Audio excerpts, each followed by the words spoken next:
Hey everybody, it's Matt again from Stay Fit Personal Training, back here with another edition of the Stay Fit 5, our weekly series of 5 videos all dedicated to the same fitness topic. This week's topic is sciatica pain relief.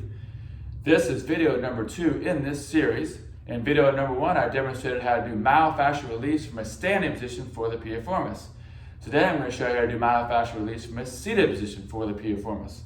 So this edition of this technique is definitely more progressed doing it on the ground. So if you have trouble getting on and off the ground, or your pain is severe, then you definitely want to do it from a standing position. Doing it from a standing position is definitely very beneficial.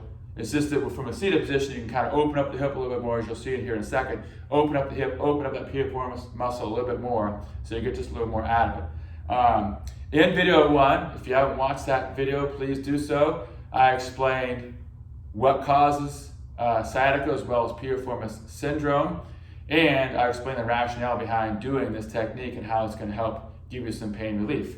So to do the seated myofascial release for the piriformis, I'm going to use a foam roller. There's different types of foam rollers. Some are softer than others, so I have a couple of different versions here. This version is definitely more progressed because it's a little more firm and has the spikes on it, as you can see. So I'll demonstrate with that one. As I demonstrated in video 1, the piriformis runs from the base of the spine over to the hips. So basically, if you're wearing a pair of jeans, the piriformis, it's deep, but it's kind of where that top of that jean pocket would be. So that's where I will apply pressure here against the foam roller.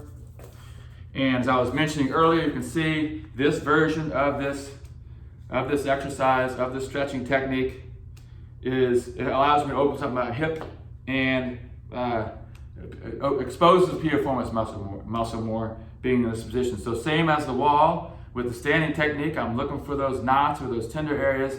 I find one, I'll hold for 30 to 45 seconds, then I move on to another area. Same thing here on the foam roller, just a little more progressed.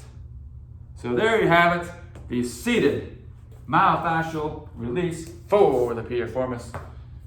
Stay tuned for video number 3 in this series tomorrow. Until then, have a great day. Thanks for watching.